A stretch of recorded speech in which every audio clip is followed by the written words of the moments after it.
disant que Jésus-Christ revient bientôt.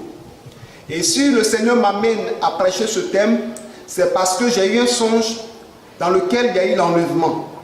Et dans cet enlèvement, étant homme de Dieu prophète que je suis resté. Et je vais vous expliquer pourquoi je suis resté. Et c'est un avertissement que le Seigneur m'a donné.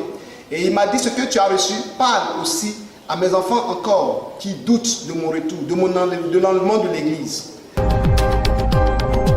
je continuais. Je disais dans ce moment-là qu'au moment du songe, je dis: mais Seigneur, regardez, j'ai évangélisé, j'ai prêché, j'ai fait des émissions par-ci, par-là, à la radio, à la télévision. Et toutes ces choses-là. J'ai même participé à l'œuvre du Seigneur. J'ai été persécuté, été humilié à cause de ton œuvre. Parfois même j'ai dormi dans la faim, j'ai dormi dans la soif. Et je me posais cette question. Mais toutes ces choses-là seront gratuites.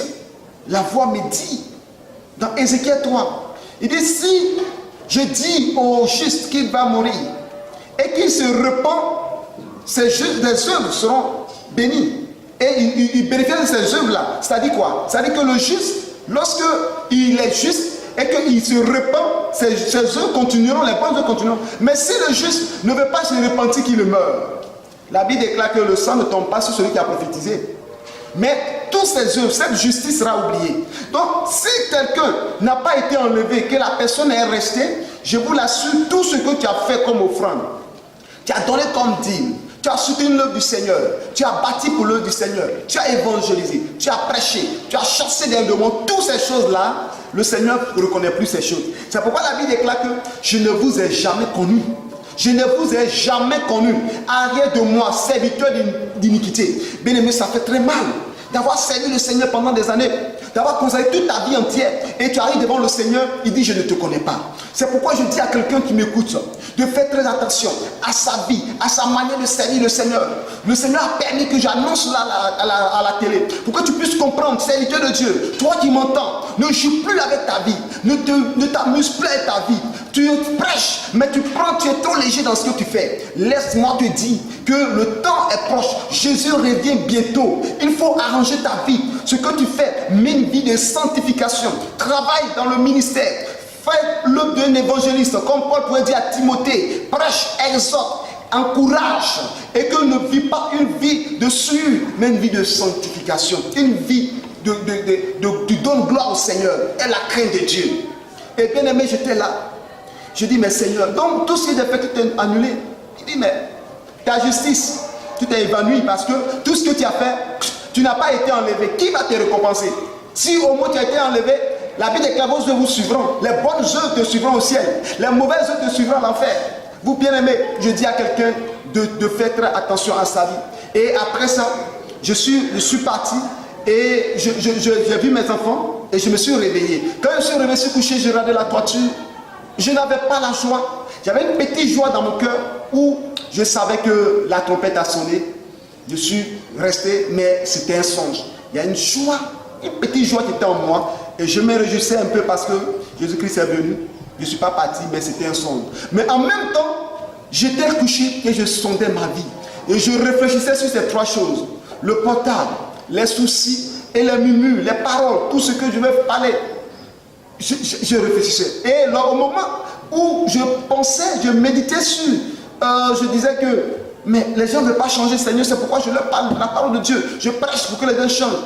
Il me dit, regarde dans le livre d'Apocalypse. Après, il dit quoi? Que celui qui est juste soit toujours juste. Que celui qui est impur soit toujours impur. Se suit encore. Alléluia. Donc, bien aimé, c'est le temps où tu es arrivé, où tu sais que quelqu'un est pour toi un obstacle pour aller au ciel. Sépare-toi de cette personne. Nous avons bien vu Abraham. Abraham était avec Lot. Mais Lot n'était pas dans la vision avec Abraham. Lot s'opposait. Les bergers de Lot et les bergers d'Abraham étaient toujours en palade. Mais à un moment donné, Abraham avait marre. Il dit: Lot, viens, mon neveu. Tu sais une chose, si tu vas, on va se séparer. Si tu vas à gauche, j'irai à droite. Si tu vas à droite, j'irai à gauche. Et lorsque Abraham a parlé, Lot est parti à gauche. Et vous voyez que la partie de Lot, c'était le Gomorrhe et Sodome. On peut dire l'enfer. Vous comprenez? L'enfer. Et Abraham est resté et Dieu l'a conduit sur la terre promise, on peut dire le ciel, le paradis. Donc, s'il y a deux personnes qui ont des pensées antagonistes, des pensées opposées, des pensées contrastes, je vous l'assure qu'il y a un qui est dans la vérité, il y a un qui est dans le faux. Donc, bien aimé, si tu marches avec des personnes qui n'ont pas la même vision que toi, les personnes qui ne poussent pas la vision du retour de Jésus, qui ne poussent pas la vision de l'enlèvement, qui ne poussent pas la vision de la fin des temps, et qui te disent non, le Seigneur t'a à venir, il y a encore du temps, le Seigneur va... Écoutez, le Seigneur va venir, hein, la situation, il y a beaucoup de choses qui se passent. Non, actuellement le Seigneur ne va pas venir tout de suite. Bien aimé, Jésus est à la porte. Les signes sont évidents, il revient bientôt. Il faudrait que chacun de nous se prépare, parce qu'il n'est pas loin, il revient bientôt, il est à la porte. Donc bien aimé, lorsque cela arrivé, je me suis levé, et je me suis levé sur mon lit, mon épouse était couchée, et je voulais mettre ma main pour toucher mon enfant, et lui de 7 ans est resté, je l'ai touché, quand j'ai mis ma main, j'étais dans le noir, il était là. Et à ma grande surprise, je mets ma main encore, je ne vois pas celle qui a 3 ans. Alors qu'elle s'est mise au sein de sa main, c'est-à-dire, elle est rentrée sous la chaleur de sa main, et je mets ma main, je ne voyais pas encore, je me dis, écoutez, cette histoire-là, en Dieu, c'est la vérité, Jésus est venu sur la terre, là. Mais après, tellement j'ai eu peur, je vois la petite était couchée. Et je réveille mon épouse, je lui ai dit, tu sais, lève-toi, j'ai fait un songe, la trompette a sonné, nous sommes restés. Mon épouse s'est levée, elle a sursauté, le sommeil est parti un coup.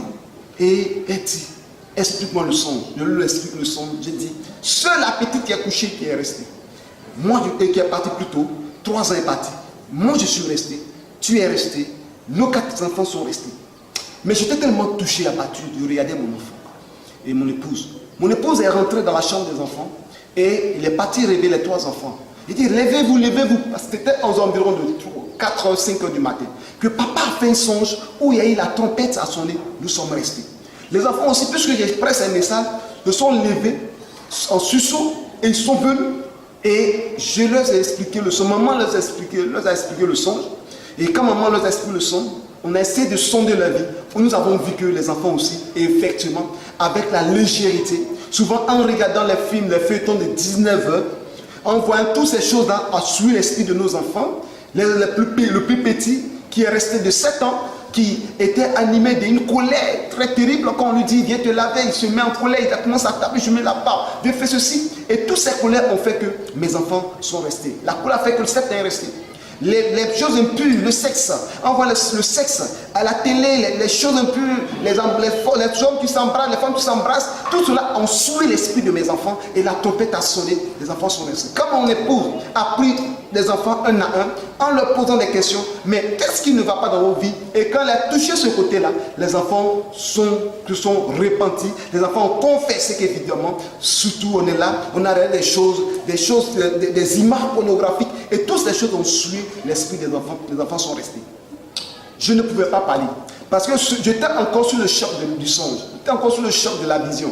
Mon épouse a commencé à exhorter les enfants, à mener les enfants à prier, à se repentir. Nous nous sommes repentis tous ensemble et nous sommes levés, nous avons prié. Je voulais dire à quelqu'un, tu m'entends, et je lui dis, Seigneur, mais les enfants sont restés, le Seigneur me dit, c'est à cause de toi, c'est ta faute, et la faute à ton époux, tu es pasteur. Combien de temps que tu prends pour enseigner tes enfants? Est-ce que tu as enseigné aux fidèles aussi de s'occuper de leurs enfants, d'avoir des cellules familiales? Effectivement, je n'avais pas de cellule familiale pour mes enfants. Je prenais le temps pour enseigner, je prenais le temps pour faire la délivrance, le temps pour prêcher, mais je n'ai jamais fait asseoir mes enfants pour dire, mes enfants, venez vous asseoir au moins une fois la journée, ou chaque 2 jours, ou bien une fois dans la semaine pour dire, venez, nous allons méditer la Bible. Tout mon temps que je faisais pour moi, les enfants, c'était à l'église. Donc mes enfants, pour moi, les enfants écoutaient la parole de Dieu. Puisqu'on n'a pas encore une école de dimanche, donc les enfants et les grandes personnes, nous sommes dans la même salle. Et les enfants, pour moi, les enfants écoutent la parole de Dieu. Effectivement, mes enfants avaient retenu qu'il y a le retour de Jésus. Les enfants savaient que l'enlèvement aura lieu. Puisque je les enseignais, parfois on est assis, je les enseignais. Mais malheureusement, je n'ai pas expliqué avoir une cellule d'encadrement de mes enfants. Et la trompette a sonné, nous sommes restés. Donc je dis aux pasteurs, aux hommes de Dieu que nous sommes, c'est vrai que nous prenons le temps pour enseigner la parole. Nous prenons le temps pour prier pour les fidèles. Nous prenons le temps pour leurs problèmes, leurs situations, faire la délivrance. Mais nous devons aussi prendre le temps aussi pour nos enfants. C'est ce que Job avait eu la révélation. Job faisait des sacrifices pour ses enfants qui s'amusaient. Il se disait que dans leur manière, dans leur fête, dans leur manière de joie, dans leur moment de joie, peut-être ils ont offensé le Seigneur. Et Job faisait des sacrifices, il se repentait à la place de ses enfants, il faisait des sacrifices pour que la faute des enfants soit expiée. C'est un message que le Seigneur veut nous donner. Le Seigneur veut nous dire que nous, pères, tu es pasteur ou pas, tu es mère, tu es parent, je te dis que tu dois prendre soin de tes enfants. C'est toi qui es le premier responsable. Parce que si tu n'as pas fait cela à ton relation et que ton enfant reste là, il sera très difficile pour toi de résister au chiffre de la bête. Parce que tu dois penser comment sauver ton enfant. Comment te sauver toi aussi. C'est ça, mon frère, ma soeur, te dit. Il faut qu'on ait le temps pour enseigner les enfants. Mais quand la Bible déclare, enseigne l'enfant dans le livre de Proverbes, dès son bas âge, quand il grandira, il ne s'en détournera pas. Les enfants doivent être enseignés, doivent être enseignés, doivent être encadrés. C'est très important.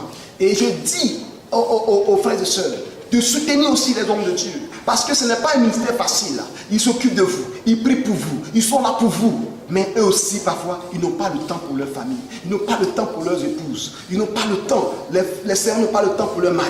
Bien-aimés, c'est le temps que nous devons nous soutenir les uns les autres.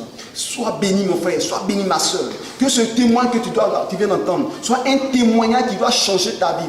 Un témoin qui doit donner un avertissement à ta vie. C'est vrai, le plus grand cadeau, le plus grand don, la plus grande grâce que Dieu nous donne, c'est la vie éternelle. C'est pourquoi la Bible déclare, car Dieu a tant aimé le monde, selon Jean chapitre 3, verset 16, qu'il a donné son Fils unique afin que quiconque croit en lui ne périsse point, mais qu'il ait la vie éternelle. Jésus-Christ est venu sur cette terre, il a prêché. Son premier message, d'abord Jean-Baptiste a dit, son premier message, il dit, repentez-vous car le royaume des cieux est proche. Repentez-vous car le royaume des cieux est proche. Jésus-Christ vient, il prêche le même message. Il dit repentez-vous car le royaume des cieux est proche. C'est ça mon frère. Parce que Jésus-Christ viendra comme un voleur. Il viendra à l'heure où on ne s'attend pas. La trompette peut sonner. Au moment où je suis en train de prêcher, la trompette peut sonner. Tu peux rester. Quand tu vas rester, est-ce que tu pourras résister au chiffre de la bête? Est-ce que tu pourras résister à la grande tribulation? Bien aimé, il y a beaucoup de personnes qui sont à l'église, qui n'ont pas beaucoup d'enseignements sur ces messages, qui n'ont pas de révélation sur ces choses-là. Beaucoup vont à l'église. Il y a des personnes même que je pose la question, qu'elles sont des chrétiennes. Ils demandent, mais est-ce que tu sais ce qu'on appelle l'enlèvement? Elle dit oui. Mais c'est comment ça va se passer? Tu ne peux même pas m'expliquer. Bien aimé, c'est ça la parole du Seigneur. La parole du Seigneur nous dit ces choses-là. Il ne peut même pas, tes frères ne peuvent même pas expliquer ce qu'est l'enlèvement. Qu'est-ce qui va se passer après l'enlèvement? La grande tribulation. Et je vais donner un petit aperçu à quelqu'un. Après l'enlèvement, que l'église sera enlevée. L'église, ce n'est pas le bâtiment qui sera enlevé. La Bible déclare que nous sommes le temple du Saint-Esprit. Donc le Saint-Esprit en nous va nous aider à aller au ciel, à être enlevé. On sera dans les airs, à la rencontre de notre Seigneur, au son de la dernière trompette. La trompette va sonner et nous serons enlevés. Les morts en Christ seront ressuscités.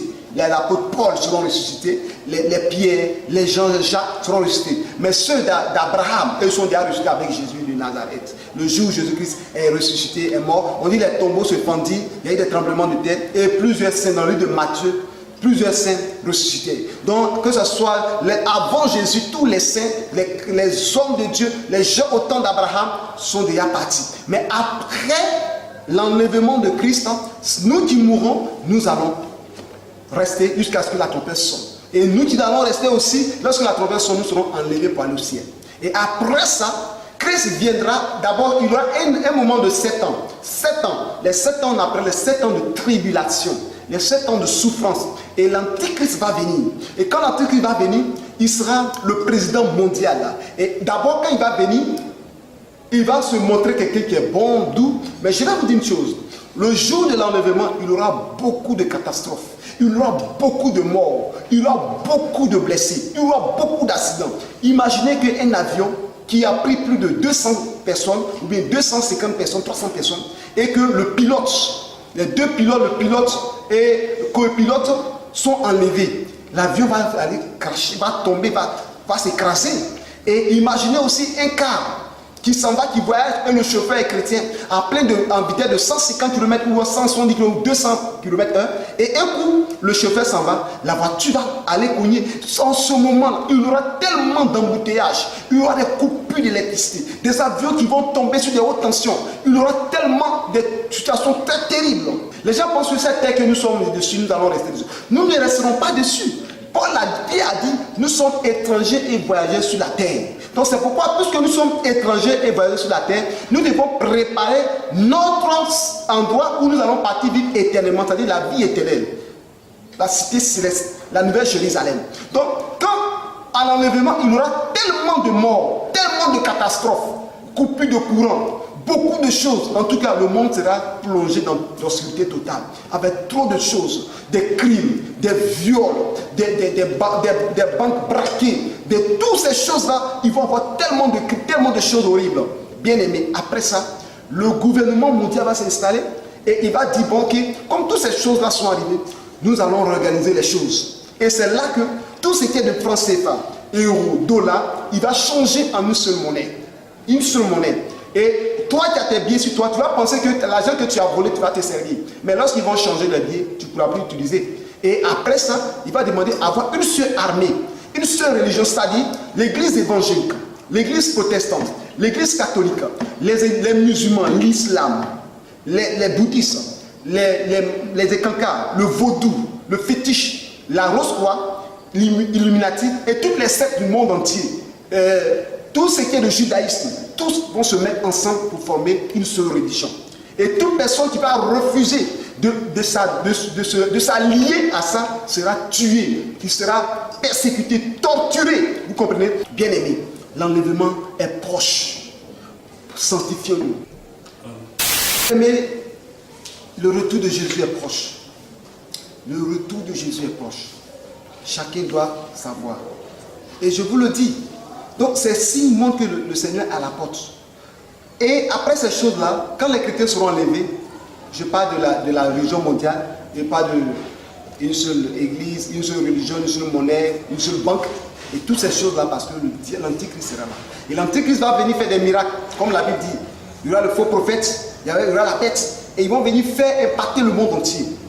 Et après, comme ça ne nous laisse pas assez de temps, après ces 7 ans de tribulation, la Bible déclare que Jésus-Christ reviendra sur terre.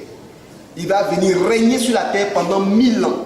Mais avant qu'il ne règne sur la terre pendant 1000 ans, le diable sera saisi par un ange puissant. Pour ceux qui ont suivi l'enseignement de la semaine passée, l'ange viendra à saisir le diable, Satan, ouvrir la porte de l'abîme et jeter et fermer.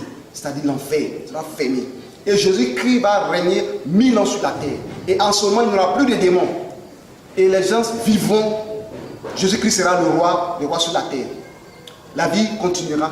Mais ceux qui auront la marque, c'est en son 6, lorsqu'ils vont mourir, eux, ils vont partir en enfer. Parce qu'ils sont déjà marqués par le chiffre de la bête. Et après les 1000 ans, Satan sera relâché.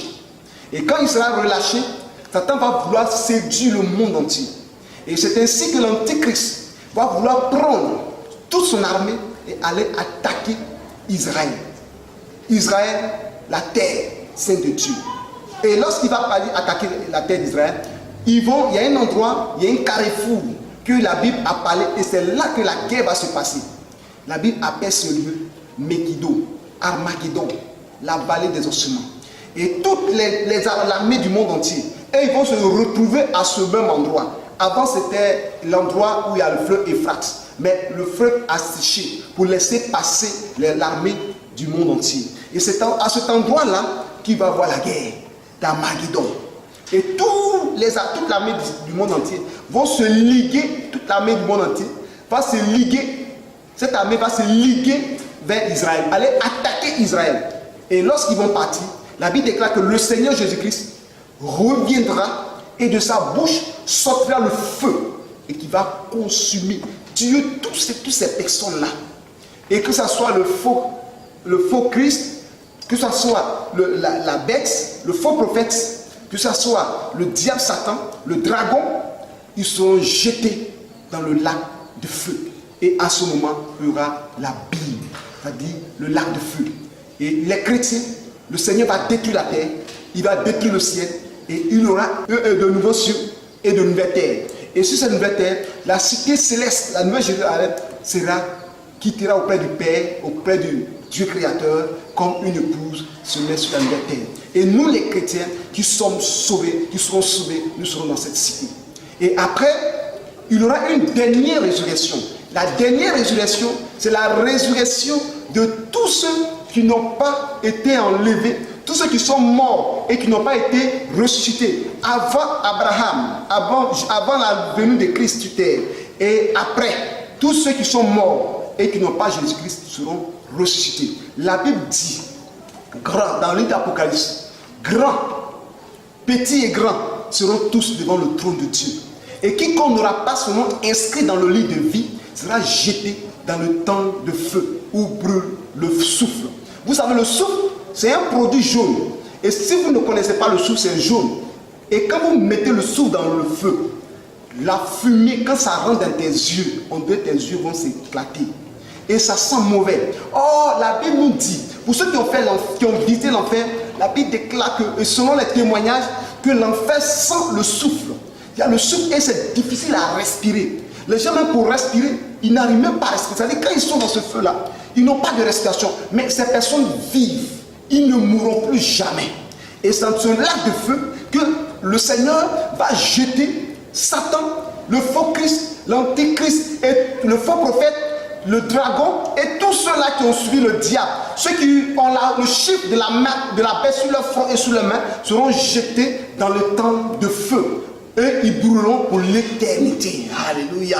Ça, ce sera un message très fort. Nous qui sommes sauvés, nous serons devant le trône de Dieu et nous serons auprès du Seigneur. Et c'est en ce moment-là que le livre de souvenirs sera ouvert. Et quand le livre de souvenirs sera ouvert, puisque nous allons rentrer dans la nouvelle Jérusalem, la cité sainte de Dieu, c'est là que le Seigneur va nous récompenser. La Bible parle que vos œuvres vous suivront. Nous allons nous réjouir éternellement avec le Seigneur. Nous allons vivre éternellement avec Christ. Nous n'allons plus mourir et nous resterons auprès du Seigneur. Nous l'adorerons jour et nuit. Il n'y aura plus de soleil, il n'y aura plus de lune au ciel, il n'y aura plus de nuit, il n'y aura plus de mort. Parce que la mort a été engloutie par la puissance de la résurrection. Au ciel, nous allons vivre la joie. Au ciel, le Seigneur lui-même assis sur son trône éclairera tout le ciel. Et lorsque nous lisons dans le livre de l'Apocalypse, la Bible déclare que la nouvelle Jérusalem, la cité sainte, où toi et moi nous allons partir, cette cité a 12 portes et 12 fondements, 12 perles. Et il y a un arbre qui est dans ce paradis-là qui donne 12 fruits pendant 12 mois. Vous voyez? Et c'est merveilleux d'aller dans ce lieu-là. La Bible déclare que devant la face de Dieu, devant le trône de Dieu, coule une main en cristal. Et nous serons en esprit avec Dieu. Parce que notre corps charnel sera transformé en corps céleste, en corps de gloire. Et nous vivons éternellement avec Jésus. Je dis à quelqu'un, notre cité n'est pas sur cette terre. Notre cité est dans le ciel. Et nous devons persévérer. Quelles que soient les attaques, les difficultés, les épreuves qui viendront, nous ne devons pas renoncer à Christ. Quel que soit tout ce que le diable peut nous montrer dans ce monde, les gains de ce monde, la richesse de ce monde, la gloire de ce monde, attachons-nous à Jésus. Car le Seigneur Jésus ne va jamais nous abandonner. Il sera avec nous. Il nous aidera. Il marchera avec nous. Il a envoyé des anges pour nous accompagner. Quand je l'enseigne sur le mystère des anges, et nous vivrons éternellement avec Christ. Bien-aimé, toi tu m'entends. Le temps est arrivé que tu dois aménager ta vie. Tu dois mener une vie de sanctification. Une vie de crainte du Seigneur. Chaque fois que tu dors, il faut penser, est-ce que le Seigneur ne va pas venir bientôt? Il faut te repentir. Il faut chercher la face de Dieu. C'est le Seigneur, comme Dieu t'a appelé. Ce que Dieu t'a dit de faire. Si tu as un don de libéralité pour donner pour l'œuvre du Seigneur, il faut le faire. Si tu as un don pour prêcher, prêche. Si tu as un don pour des guérisons, fais le miracle de Dieu. Fais ce que Dieu t'a dit de faire. Mais sache qu'un jour viendra où la trompette va sonner. Et quand la trompette va sonner, est-ce que tu pourras aller aussi? Est-ce que tu seras avec nous parmi les milliards et milliards d'anges, parmi les milliards et milliards de sauvés? Bien-aimés, ce message, ce songe que j'ai vu sur l'enlèvement, j'ai pris conscience. J'ai commencé à revoir ma vie. J'ai commencé à diminuer mes heures sur Facebook et sur YouTube, sur les réseaux sociaux. Je ne vais pas m'en passer parce que c'est un endroit où tu dois évangéliser, un endroit où tu dois apporter la parole. Mais je demande au Seigneur, aide-moi à ne pas passer trop de temps sur Facebook, à ne pas passer trop de temps sur YouTube, parce que ce sont les rues du diable. Le diable vole notre temps, nous distrait sur tes réseaux sociaux. Seigneur, aide-moi à ne pas avoir trop de soucis sur la terre, à ne pas avoir trop de soucis sur la terre, à ne pas avoir trop de soucis dans mon ministère. Aide-moi à ne pas être quelqu'un qui murmure, qui parle, qui exhorte toujours les gens qui ne veulent pas changer, mais que tu m'aides à marcher sur le chemin. C'est pourquoi Jésus a dit, moi et ma maison, nous servirons l'Éternel. Le peuple d'Israël a commencé à changer de comportement et dit, si vous ne voulez pas servir Dieu, moi et ma maison, nous servirons l'Éternel. Donc je dis à quelqu'un, tu m'attends, c'est le temps de maintenant, de faire asseoir ta femme, ou de faire asseoir ton mari, de faire asseoir tes enfants, de faire une cellule à la maison, de prier, de parler du retour de Jésus, de parler de la fin des temps. Parce qu'une fois que tu as raté le ciel, tu ne rateras pas l'enfer. Tu dis bien, si tu as raté le royaume des cieux, tu ne rateras pas l'enfer. L'enfer, c'est un lieu terrible, un lieu horrible, où la Bible déclare que les vers sont immortels, des vers qui ne mourront pas, les vers que les vers, même le feu, on met dans le feu, les vers ne meurent point. Mais ces vers vont rentrer dans les narines, vont sortir par les yeux, dans les oreilles, vont partout, tout ton corps, il y a des vers. C'est pourquoi dans Ézéchiel chapitre, verset 14, on dit sous la peau de Satan, sous sa couverture se trouvent des vers. Donc quand vous voyez Satan comme ça, Satan souffre terriblement. Parce que sous sa couverture, sous sa peau, il n'y a que des vers.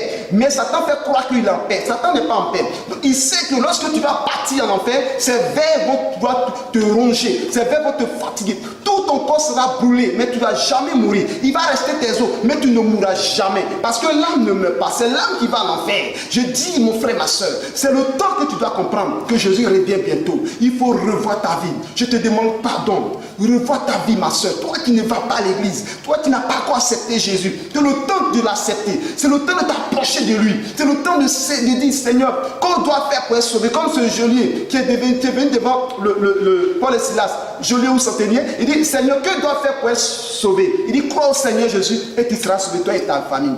Mon frère, toi qui n'as pas encore Jésus, toi qui es d'autres religions, je te dis qu'il n'y a pas une autre religion qui peut t'amener au salut. La seule personne qui peut t'amener au salut, à la vie éternelle, c'est Jésus-Christ de Nazareth. Il n'y a pas autre Dieu, il n'y a pas autre prophète, il n'y a pas autre pouvoir qui peut t'amener au ciel. La seule religion, c'est la religion chrétienne, le christianisme, par Jésus-Christ bien sûr. Et ceux-là qui l'ont accepté, ce sera Jésus qui est le sauveur, Seigneur personnel, ils hériteront le royaume des cieux. C'est le temps qui est arrivé que tu dois revoir ton âme. Où passeras-tu ton éternité si tu mourrais cette nuit-là? Ça sera aussi toi ton enlèvement. Tu peux mourir tout à l'heure et puis tu vas te retrouver en enfer. Tu peux mourir tout à l'heure ou te retrouver au ciel. C'est le temps qui est arrivé. Que chacun de nous se lève. Que mon frère, lève-toi. Ma soeur, lève-toi. Parce que les temps sont mauvais. Les signes sont là. Le retour de Jésus est là. La trompette va bientôt sonner. La trompette est dans la bouche de l'archange. Il attend simplement le signal de Dieu. Et la trompette sonnera et les justes partiront au ciel. Bien-aimés, que le Dieu d'Israël nous bénisse et qui vous garde. Que la grâce de Dieu repose sur vous dans vos maisons. C'était là que mon témoignage ça s'arrête. Et je sais que vous avez des questions à poser. Et vous me demandez beaucoup de choses. Vous pouvez aller sur ma page YouTube. Toutes les vidéos que vous n'avez pas pu avoir l'occasion de suivre, les émissions sur Béni TV, vous partez sur YouTube, vous tapez prophète d'Olivera Isidore, vous allez voir toutes mes vidéos. Même ces vidéos que vous voyez, nous allons mettre ça sur YouTube également et sur Facebook aussi, prophète d'Olivera Isidore, vous allez voir aussi mes vidéos. Pour tous ceux qui veulent rencontrer le prophète d'Olivera Isidore, je suis de l'église apostolique et prophétique de la Lumière Nation. Je suis à Angré Château et je reçois chaque jeudi de 9h à 14h, samedi sur rendez-vous. Et les mercredis, c'est jour de délivrance. Les serviteurs de Dieu, nous sommes là avec plusieurs pasteurs et nous faisons la délivrance. Pour vous qui êtes au Burkina, vous qui êtes au Gabon, vous qui êtes un peu partout, nous vous invitons à venir faire votre délivrance. Et j'annonce une bonne nouvelle à nos frères et sœurs qui sont au Burkina. Burkina, bientôt nous serons là-bas pour une grande croisade de délivrance et de restauration, une croisade prophétique. Et nous ne viendrons pas pour prêcher sur le péché, c'est vrai, on peut prêcher sur le péché, mais nous allons parler de la puissance de Dieu qui chasse les démons, la puissance de Dieu qui libère des vies. On avait appelé ce thème ici, si Christ vous a franchi, vous êtes réellement libre. Le thème c'était sortir de la prison. Nous viendrons là-bas, nous parlerons de la parole du Seigneur, la sanctification bien sûr, mais nous allons parler aussi comment chasser les démons et libérer des vies. Nous avons plusieurs témoignages des personnes qui sont au Gabon, des personnes au Cameroun, des personnes en Sierra Leone, des personnes qui nous ont appelés parce qu'au moment de la prière, ils ont été délivrés et guéris. Le prophète de Livra est écrivain, auteur de plusieurs livres. Pour ceux qui veulent ces livres-là, 12 jours d'alliance prophétique et de miracles, vous pouvez nous appeler. Nous allons vous donner le prix. Si vous voulez aussi demander de faire des commandes pour aller vendre dans votre pays, vous nous appelez et nous allons nous entendre et nous allons vous montrer les livres. Également, nous avons aussi les prières qui montrent. Vous pouvez nous appeler également comment prier, prophétiser sur les eaux. J'ai prêché ça, comment chasser les esprits des eaux. Nous avons aussi prophétisé sur votre terre, comment posséder les actions prophétiques, chasser les démons territoriaux. Ce livre est un grand livre aussi. Comment tisser alliance avec Dieu. C'est aussi l'un de mes livres, comment tisser alliance pour rentrer dans l'action de Dieu. Comment délivrer votre âme, c'est-à-dire la délivrance de l'âme. Que Dieu vous bénisse et qu'il vous garde. Nous sommes là et chaque dimanche, vous pouvez nous suivre à la même heure. C'était votre serviteur, le prophète de Livra, Isidore. Que Dieu vous shalom à vous. Mais je vais prier pour quelqu'un qui actuellement a peur. Je vais prier pour toi pour que le Seigneur te libère et te conduise sur le chemin de la vie éternelle. Seigneur, je prie pour mon frère et ma soeur qui ne te connaît pas, qui t'a jamais connu, ou cette personne, ou cette soeur qui t'a connu, ou ce frère qui t'a connu, mais présentement, à cause de ce témoignage, il a peur. Je demande, Seigneur, d'investir de ton Esprit Saint. Ramène ton enfant sur le bon chemin, afin qu'il marche sur le chemin de la vie éternelle. Seigneur, retire des enfants des bois de nuit, retire des enfants de l'alcool, retire des enfants de l'impudicité, de l'adultère, du vol, du mensonge. Aide-les et qu'ils surmontent ces forces-là, des ténèbres. Seigneur, que ta grâce repose sur leur vie, et que le Saint-Esprit les conduise, et que des vies soient transformées, et que la puissance de Dieu les accompagne. Au nom puissant de Jésus, soyez bénis. Shalom à vous. C'était votre serviteur, le prophète de Livra, Isidore. Que Dieu d'Israël vous bénisse. Amen.